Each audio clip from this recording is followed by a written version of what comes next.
3천만 명이 넘는 쿠팡 고객들의 개인정보가 유출되면서 파장이 커지고 있습니다.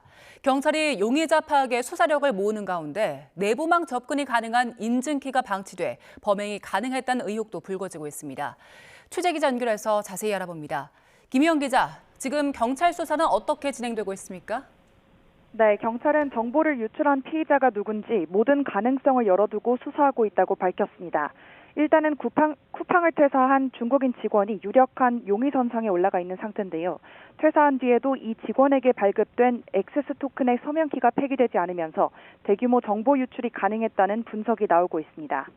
액세스 토큰 서명키는 쿠팡 서버 내부 정보에 접근 권한을 부여하는 증명서를 만드는 비밀 암호입니다. 전문가들은 A씨가 퇴사 이후에도 서명키가 유효하게 유지된 취약점을 이용해 정보를 빼돌렸을 가능성이 큰 것으로 보고 있습니다.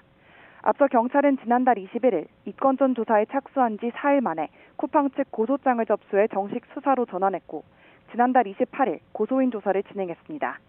우선은 쿠팡으로부터 서버 로그 기록을 제출받아 분석하고 있는데 양이 방대한 만큼 시간이 걸릴 것으로 보입니다. 경찰은 범행에 쓰인 IP도 추적하고 있는데요. 경찰은 일부 고객들과 쿠팡 고객센터가 각각 받은 협박 메일과 관련해서도 발신인이 누군지 살펴보고 있습니다. 경찰은 향후 유출 과정과 피해 범위뿐 아니라 쿠팡 시스템의 기술적 취약점 등도 규명할 계획이라고 밝혔습니다. 네, 이번 사태가 14년 만에 최대 유출 규모로 파악됐는데 2차 피해도 우려되는 상황이지요? 네, 일단 현재까지 경찰이 접수한 2차 피해 신고는 없는 것으로 파악됐습니다. 다만 앞서 YTN 단독 보도로 전해드렸듯 2차 피해로 의심되는 상황들은 있었는데요. 한 피해자는 유출 통지를 받고 이틀 만에 쿠팡 공식 이벤트라면서 유튜브 시청 등을 요구하는 연락이 왔지만 고객센터에 확인하니 가짜였다고 설명했습니다. 정보가 처음 유출된 것으로 추정되는 지난 6월에도 비슷한 사례가 있었던 것으로 파악됐습니다.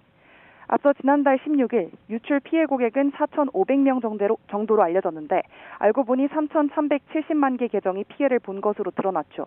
이름과 전화번호, 배송지 주소, 이메일, 주문 정보 등 다양한 개인정보가 빠져나간 만큼 2차 피해에 대한 우려도 계속 커지고 있습니다. 피해자들의 집단 소송 움직임도 본격화되고 있는데 어제 첫 손해배상 청구 소장이 법원에 제출됐습니다. 경찰은 아직 다크웹상에 유통된 정보는 없는 것으로 보인다면서도 관련 모니터링을 계속하는 동시에 2차 피해 범죄를 예방하기 위한 맞춤형 예방 활동도 병행하겠다고 밝혔습니다. 지금까지 사회부에서 YTN 김희영입니다.